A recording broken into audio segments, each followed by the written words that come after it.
In this episode, you are going to learn all about the umbilical cord.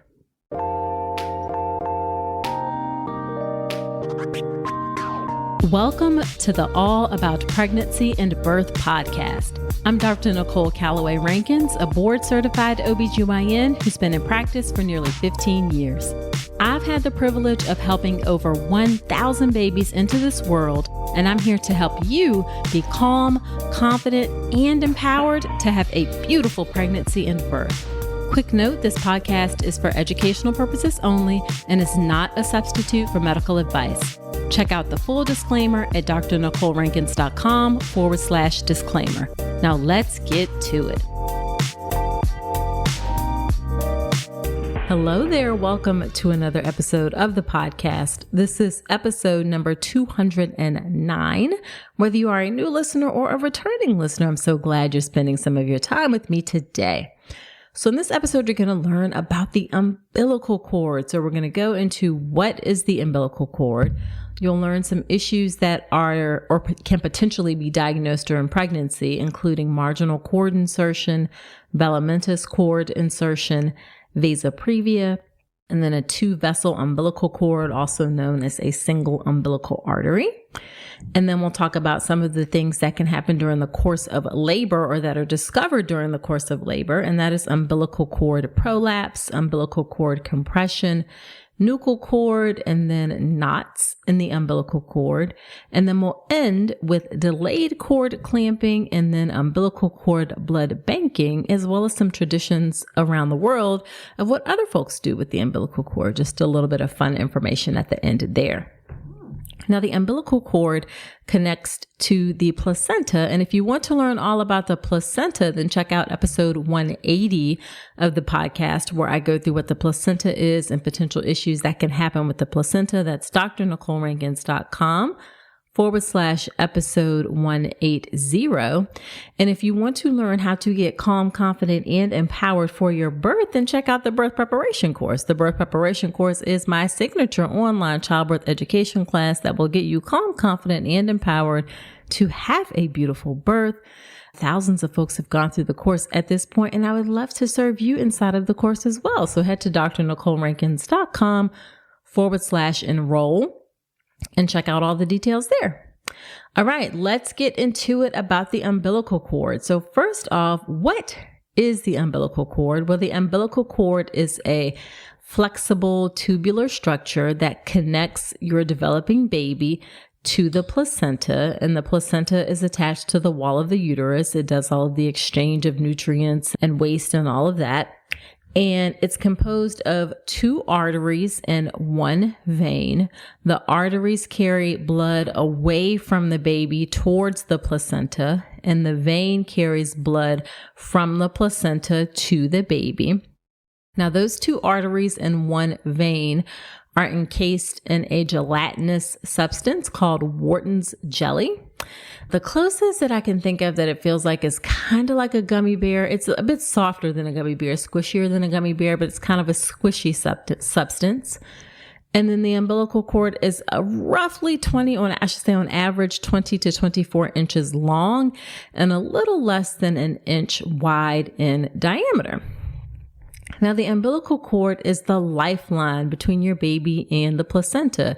It provides a pathway for the exchange of nutrients, oxygen, waste products between you and your developing baby. It also contains stem cells. Stem cells can be used in medical treatments for certain diseases and conditions, and I'll talk about the collection of those in umbilical cord blood banking towards the end. Now, as we know, during birth or right after birth, the umbilical cord is clamped and cut. That separates your baby from the placenta, that ends the fetal circulation, and that little stump falls off within a few days, leaving behind the belly button, or umbilicus is the medical term. And most people have an innie, some people have an outie, but that is a reminder of your baby's physical connection to you, or all of our physical connection to our mothers that was happening during pregnancy. Okay, now let's get into some of the issues that can happen with the umbilical cord. We're going to start with marginal cord insertion. So marginal cord insertion is when the attachment of the umbilical cord to the placenta is at the edge or margin of the placenta instead of at the center of the placenta.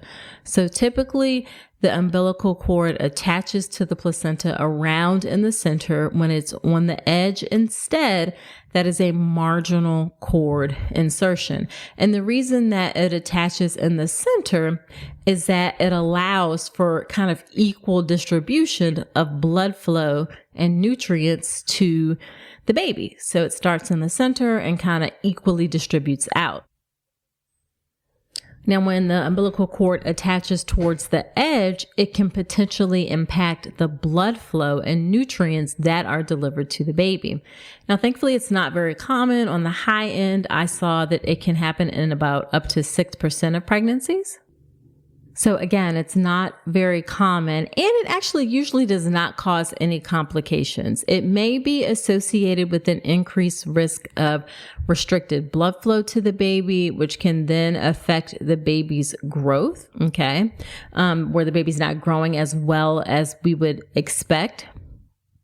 It can also be associated with some placenta abnormalities like placenta previa. And if those issues occur and cause problems during labor, then that can lead to an increased risk of cesarean birth. But in general, marginal cord insertion does not lead to any problems. Typically, if marginal cord insertion is recognized, and I should say these issues can be recognized at that middle of pregnancy ultrasound. So the anatomy ultrasound, which happens at about 18 to 20 weeks, that is when these issues can be discovered. At that ultrasound, we look at all of the structures, including the umbilical cord. And if those things are noted, then typically we just do closer monitoring during the pregnancy with ultrasounds every 4 weeks roughly, and maybe testing towards the end of pregnancy where we place you on the monitor, do testing twice a week, but even that may be considered overkill. Mostly we're going to look at serial ultrasounds to make sure the baby's growing well and there are no issues. That's for all of these umbilical cord problems. Okay, next one is velamentous cord insertion. So velamentous cord insertion is when the umbilical cord attaches to the placenta in an abnormal manner.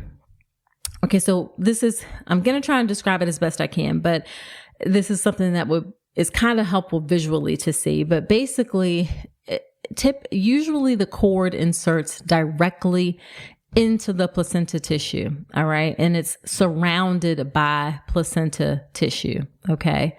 So in a velamentous cord insertion, the cord attaches to the fetal membranes that are outside of the placenta, okay?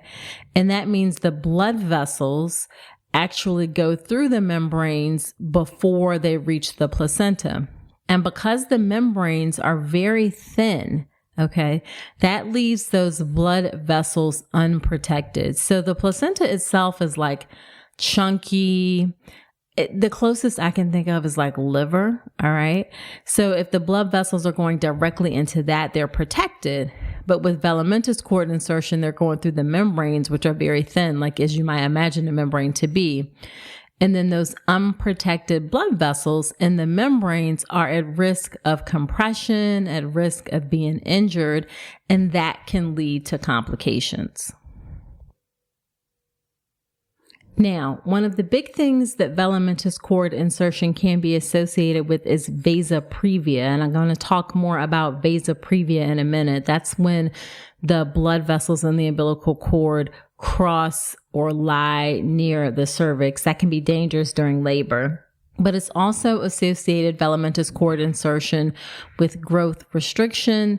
Sometimes the compromised blood flow and nutrient supply can affect the baby's growth. It is linked to an increased risk of preterm labor and birth.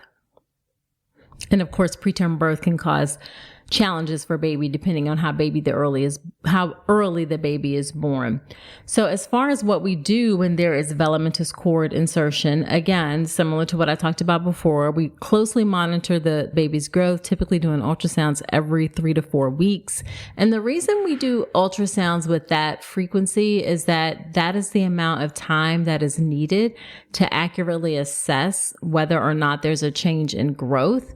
If you do ultrasounds sooner than every 3 to 4 weeks, then it's not accurate in terms of looking at whether or not the baby's growing well. So that's why we don't do ultrasounds like every week or anything like that to look for growth, because we need some time to actually assess the growth. And some things we also look at on ultrasound are the blood flow. Is the blood flow through the umbilical cord using something called Doppler, which basically uses sound waves, looks at the flow through the cord, and we looked at whether or not the flow through the cord is restricted. That's kind of a simplified way of looking at it. And depending on how that blood flow is going, there are different degrees of how that relates to fetal well-being. We look in particular at something called diastolic flow, and I'm not going to get into all of the details of that, but essentially if there's reverse in diastolic flow or absent in diastolic flow, then those are indications that there's a problem and that the baby may need to be delivered. So typically, again, with velamentous cord insertion, we just monitor things. There aren't typically problems, but we do have to be careful. Now, the big thing that velamentous cord insertion can be associated with that is a big problem is vasa previa. And as I said before, that is when the umbilical cord vessels cross or lie near the cervix within the fetal membranes. Okay. This leads to the vessels being at risk of tearing or rupturing when the cervix begins to dilate during labor. And if that happens, that can result in pretty significant blood loss for the baby. And it can happen pretty quickly. Remember, these little babies don't have a ton of blood volume. They're little tiny humans, and it doesn't take long for them to lose a significant amount of their blood volume, even though it may not look like a lot of blood, but it's substantial because they don't have a lot of blood to begin with. Okay. So just like all of the other things, vasa previa is typically diagnosed during routine prenatal ultrasound exams. And you can see it on ultrasound if you see that the blood vessels are crossing the cervix, or if we do color Doppler to look for blood flow, you can see that there's some color flow near the cervix. There are 2 types of vasa previa. One is when the vessels are kind of free floating, and type 2 is when the vessels are within that velamentous cord insertion. Type 1, as you might imagine, when vessels are just kind of free floating out there, carries a higher risk of fetal harm because of the vessels potentially tearing. This is the one condition where cesarean birth is appropriate in order to minimize the risk of vessel injury during labor. Because remember, again, as that cervix opens, if those blood vessels rupture, it can lead to rapid fetal blood loss that can put the baby at risk for severe anemia, suffering from a lack of oxygen, even fetal death. So we really have to be careful about monitoring vasa previa, closely monitoring the pregnancy, no vaginal exams, and then really hospitalization often towards the end of pregnancy, and then a planned cesarean birth well before we believe labor starts in order to minimize the risk of those vessels being injured in the event labor happens. Okay, and the last thing that can be diagnosed during pregnancy, during routine ultrasound examination, is a 2-vessel cord or a single umbilical artery.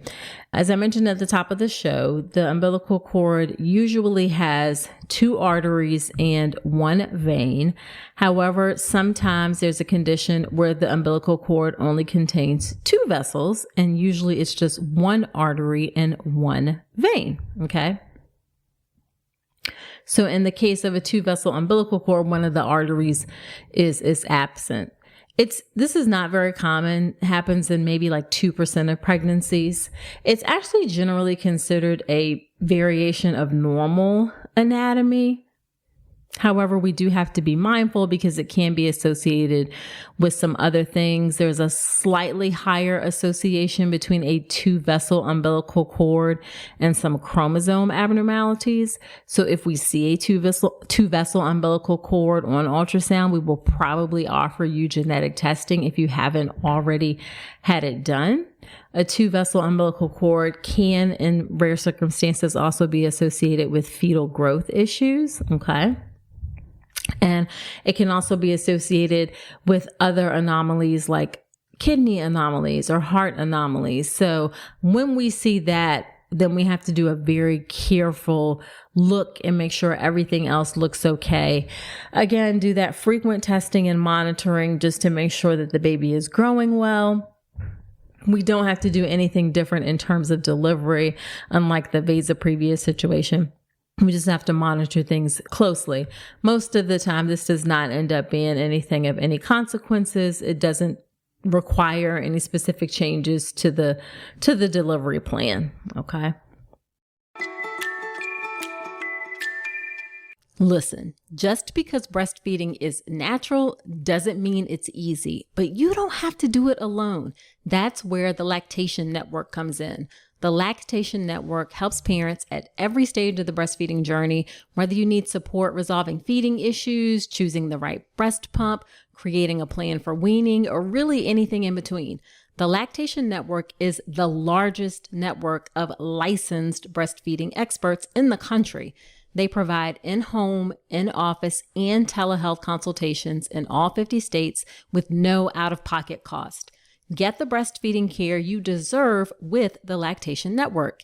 Visit tln.care/AAPB to learn more and schedule your own insurance-covered lactation consultation today. Okay, so that's it for the big things that are diagnosed during ultrasound examination during pregnancy. That's marginal cord insertion, velamentous cord insertion, vasa previa, that's the most serious one, and then that 2-vessel cord. Now let's talk about things that can happen during the course of labor with the umbilical cord. First up is umbilical cord prolapse. So umbilical cord prolapse is a potentially very serious emergency that can occur when the umbilical cord slips through the cervix and is in front of the baby. So instead of the head coming first, the umbilical cord comes first.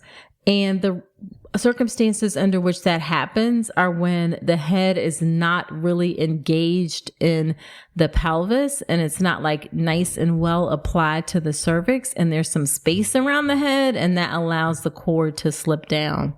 It's pretty rare, happens in less than 1% of pregnancies. Two forms that'll happen. Sometimes it's occult where it's hidden. You can't see it or you can't feel it necessarily. Like it may not be apparent until you see fetal heart rate tracing abnormalities, and then you feel or look closer with ultrasound and see it there. And then overt is when it is straight, like hanging out of the vagina. That is very urgent because it can be compressed or occluded, and that can cut off blood supply and oxygen supply to the baby. I have seen this a handful of times in my career. Once, in fact, where a woman walked in and she said, something's hanging out of my vagina, and it was indeed the umbilical cord. That baby thankfully ended up being well, but it does happen. Most often it's going to happen if your water gets broken early. Okay.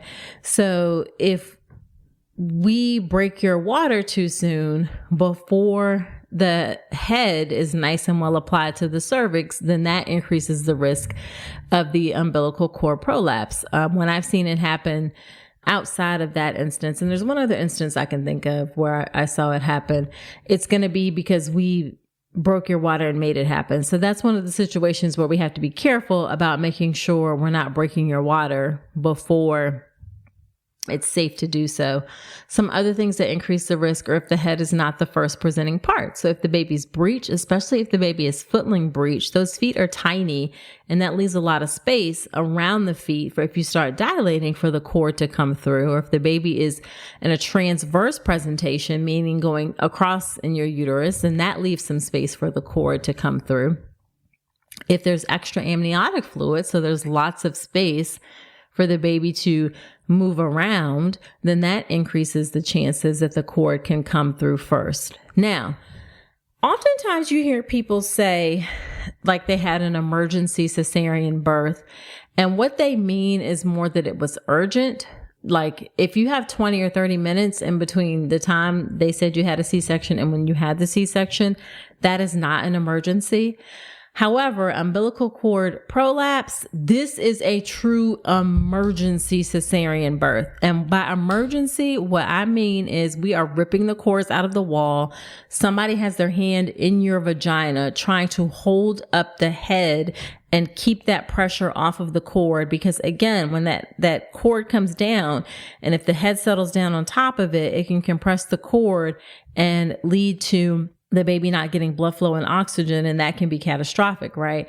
So someone is going to be hands in your vagina trying to elevate the head so it is, or whatever is the presenting part, if it happens to be the butt or whatever, to keep it off of the cord. We are running to the OR, and that is a true stat emergency cesarean section, okay? It requires truly immediate medical attention and intervention in order to make sure that the baby has a good outcome. And I will say most often babies do have a good outcome as long as it's recognized and addressed quickly, but this is a true emergency cesarean birth, and appropriately so. Okay, moving on, umbilical cord compression. Umbilical cord compression is as it sounds. It's when the umbilical cord is compressed or squeezed, and that can occur during the course of labor is when most often we'll see it. There are some characteristic changes in the fetal heart rate tracing that make us suspicious that the umbilical cord is being compressed. And if it's continually compressed, that can potentially lead to the baby being in fetal distress. So it can happen for a variety of reasons. Sometimes the baby's positioning, the baby just rolls over onto the cord and the cord gets compressed, okay? The baby's body or limbs press against the cord. In that instance, that's why when we see these characteristic decelerations or drops in the baby's heart rate, one of the first things we're going to do is try to move you in different ways, because if the baby's on the cord, then we want to get the baby off of the cord. Low levels of amniotic fluid, oligohydramnios. Oligo means low, hydramnios is fluid, can increase the likelihood of umbilical cord compression because there's less fluid to cushion and protect the cord, okay? Also, nuchal cord, which I'll talk about in a minute, is when the cord is wrapped around the baby's neck. That can sometimes lead to compression during labor if the cord becomes really tight, okay? If the cord becomes really tight, okay? Now, some signs and symptoms, as I mentioned, of umbilical cord compression are specific changes or drops in the fetal heart rate. They're called variable decelerations. A lot of times people want to look at the baby's heart rate and say, well, what does that mean? What does that mean? Honestly, that is what the nurses and physicians, midwives, that is what we all go to school for in order to interpret those fetal heart rate tracings. So please don't think that you're going to be able to understand exactly what all of those things mean. But there are some characteristic things that we look for in the fetal heart rate tracing. And again, because it can reduce the blood flow to the baby, we just try and move you around to move the baby off of the cord. Sometimes if it's because the fluid is low or the water has been broken artificially or even naturally, sometimes we do something called an amnio infusion, where we actually add fluid back into the uterus in order to try to create some space and try to relieve that compression. Most often these things resolve any issues with umbilical cord compression with position changes, or in that instance of, or amnio infusion like I talked about. So this typically does not end up being a major issue. If it does, then unfortunately our only recourse is cesarean birth. If the typical measures don't work, then cesarean birth is the right thing, because obviously you can't keep having your baby having oxygen getting cut off. That's not going to be good. Okay. Next up is nuchal cord. Nuchal cord is when the umbilical cord is wrapped around the baby's neck. Nuchal refers to the neck. Okay. It's when the umbilical cord is wrapped around the neck. This is so common, happens in up to about a third of pregnancies. Very, very, very, very common. Most often the cord is loosely wrapped around the baby's neck. It can also be draped around the body. It does not cause any complications or harm to the baby. You can actually see it sometimes on prenatal ultrasound. I think most often these days we actually don't mention it because it gives people an unnecessary sense of panic because it does not cause any problems. Or we can notice it during monitoring in labor, like, oh, we're having some drops in the heart rate here and there. Maybe there's a cord wrapped around the baby's neck. It's generally considered pretty harmless. Now, there are some suspicions that it can be an issue if it becomes wrapped really tight around the baby's neck, and you can understand why that might be a problem if that's going to restrict the blood flow of oxygen and nutrients through the umbilical cord. If it's wrapped really tight, that can lead to fetal distress, and we will see more severe changes in the fetal heart rate monitoring. But most often it is not an issue. And it can be wrapped around multiple times. I think the most I've seen a cord wrapped around is 4 times wrapped around a baby's neck. So it can definitely be wrapped around multiple times. There's not a lot that we can do to unwrap the nuchal cord. The baby may unwrap themselves from the nuchal cord. So there's not anything that we can specifically do to change that. But again, it does not typically pose a risk to baby. The vast majority of babies are born healthy despite having a nuchal cord. And then last thing I'll say is nuchal cord is more likely to occur, as you might imagine, if the cord is particularly long. There's more of the cord there for the baby to get twisted up in, or if there's more fluid so the baby has like more space to kind of wrap around in the cord. Okay, and then last thing that is seen potentially during labor or birth is umbilical cord knots. So knots in the umbilical cord are when the cord literally forms a loop and it looks like a knot in the cord, okay? And we believe that these develop as the baby moves around in the womb. The baby just twists and forms loops in the umbilical cord.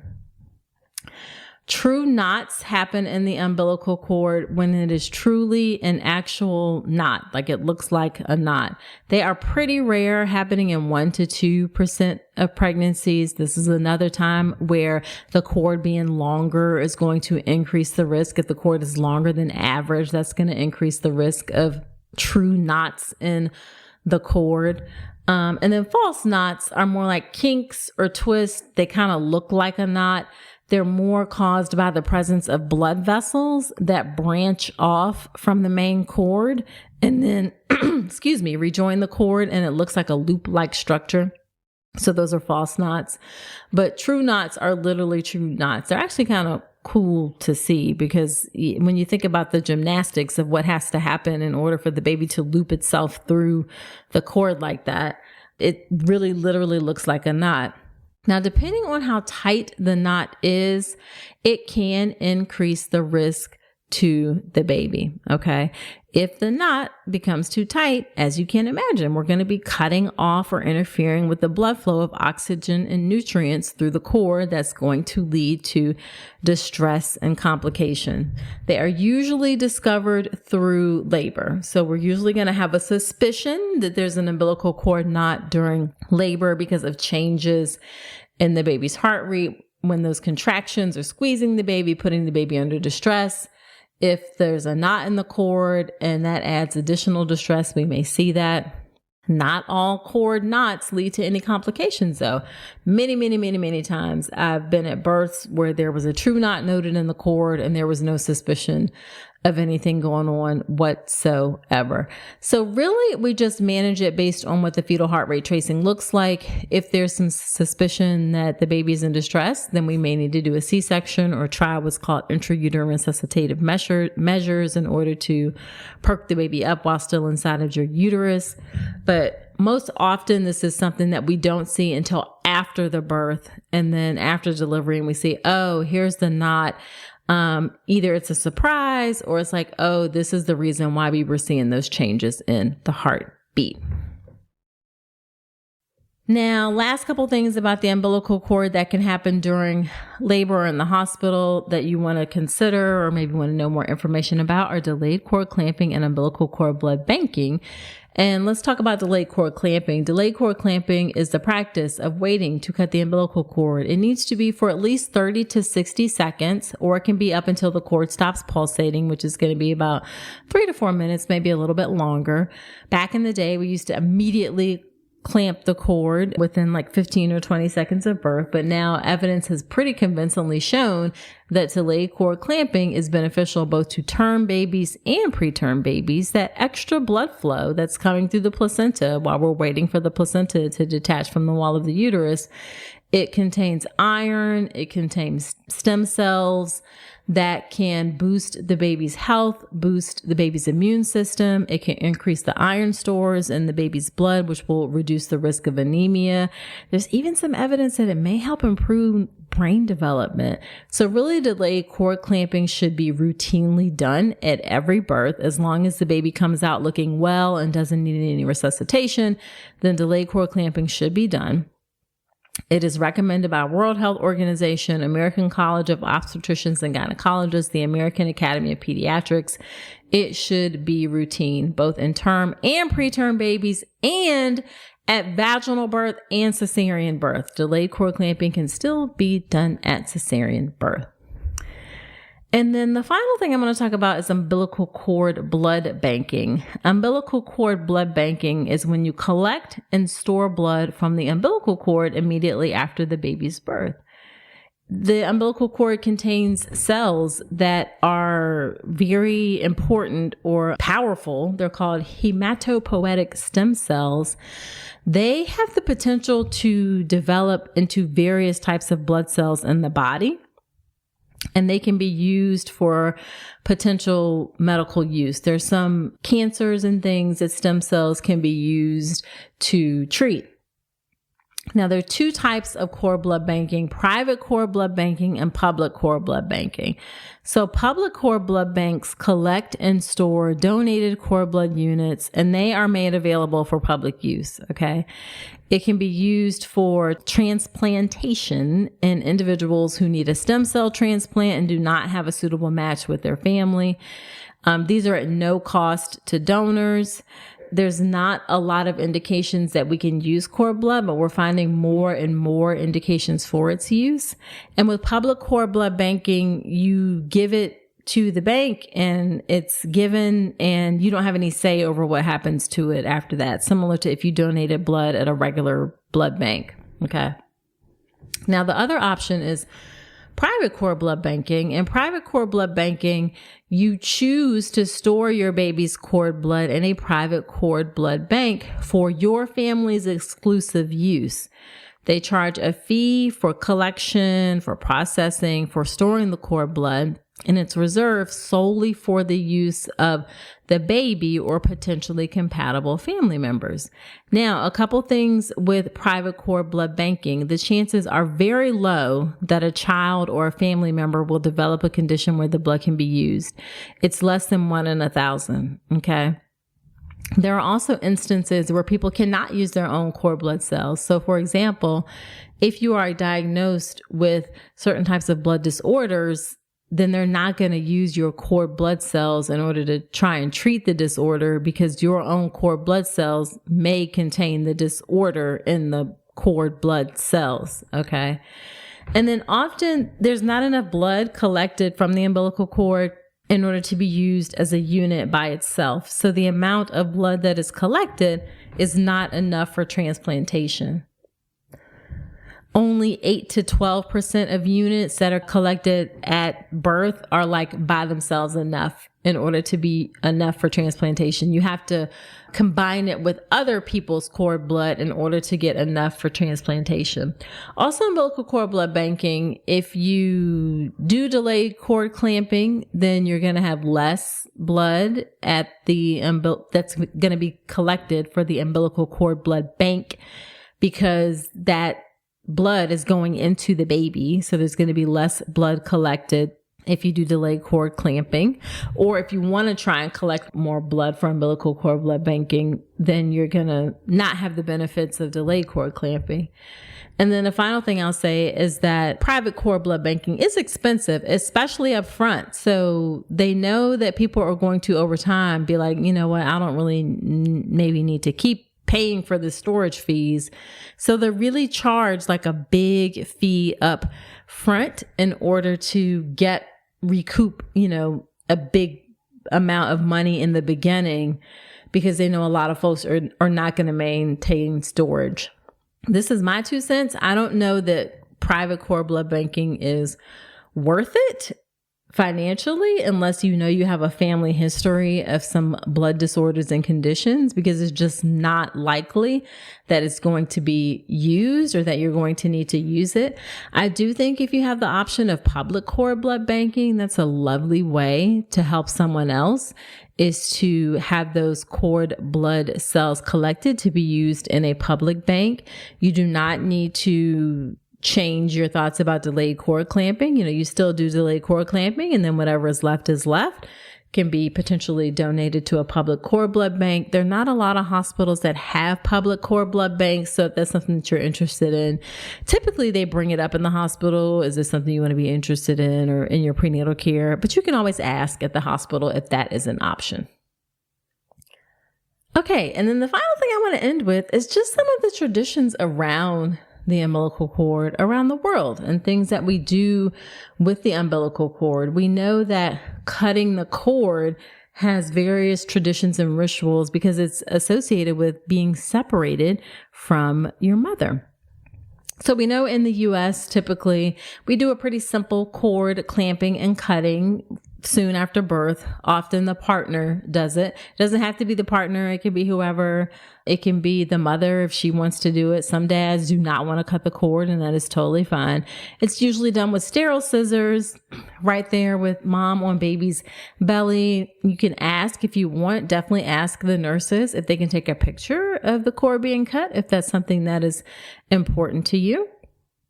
But that is the act that will symbolize the actual physical separation of you from your baby. Now, in other cultures, they do things like umbilical cord burning. In some cultures, the cord is dried and burned as a way to symbolize the separation between the mother and her baby. The rituals are believed to promote healing, also believed to protect the child from certain illnesses. In some Native American traditions, the cord is dried and burned in the sacred fire to honor the connection between the baby, their ancestors, and the earth. In some Malaysian and Indonesian traditions, the umbilical cord is buried under a plant, typically a rice plant, and that plant is later used to make a special dish. And that ritual is believed to bring good fortune and health to the child.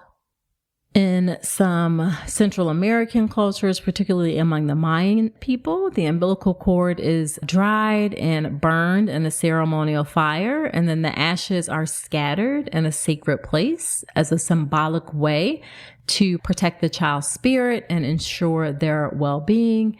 And then the Maasai people of East Africa, which I had the privilege of seeing when I was in college. And when I was in college, I studied abroad for a year in Kenya.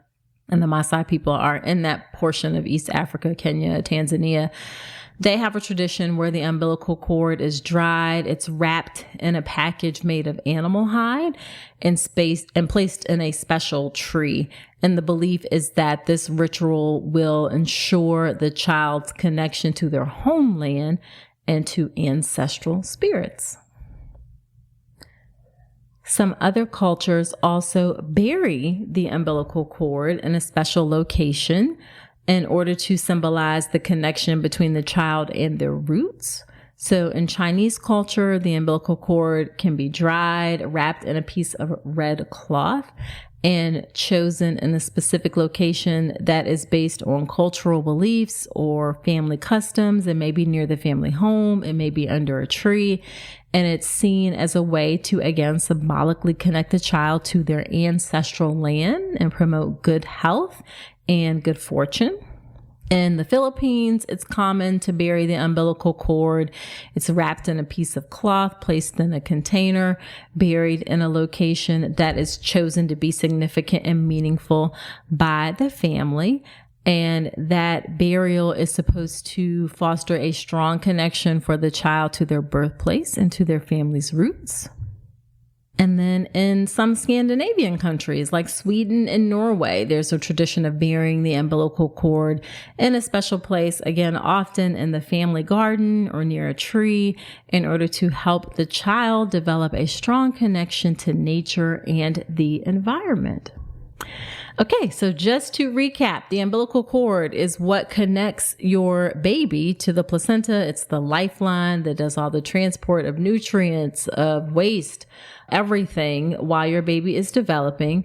Some issues that may occur or be diagnosed during pregnancy are marginal cord insertion, where the cord inserts at the edge, velamentous cord insertion, where the vessels are exposed, vasa previa, which is the most serious one and requires cesarean birth. That's when the vessels are near the cervix, and then 2-vessel umbilical cord or single umbilical artery.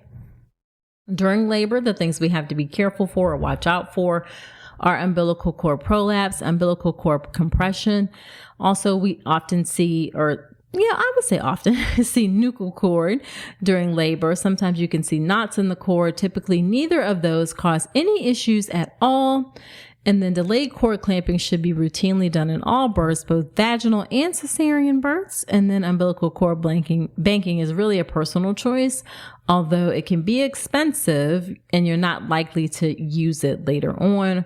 There are public options where you can give to public cord banks as well. All right, so there you have it. Do me a solid. If you like this episode, if you like this podcast, share it with 3 friends who you know may find it useful, whether they are pregnant, thinking about getting pregnant, work in the birth space. Sharing is caring. I'm on a mission to reach and serve as many people as I can, and I would appreciate your help in doing so. So share this podcast, hit that share button wherever you're listening to me right now. Also subscribe to the podcast wherever you're listening to me right now. Leave me an honest review in Apple Podcast or shoot me a DM. I love to hear what you think about the show. I love to hear ideas and topics for the show. I actually had a few people reach out and ask about umbilical cord things, so that kind of prompted me to do this episode. So I'm on Instagram at Dr. Nicole Rankins. Shoot me a DM there. Let me know what you think. So that is it for this episode. Do come on back next week and remember that you deserve a beautiful pregnancy and birth.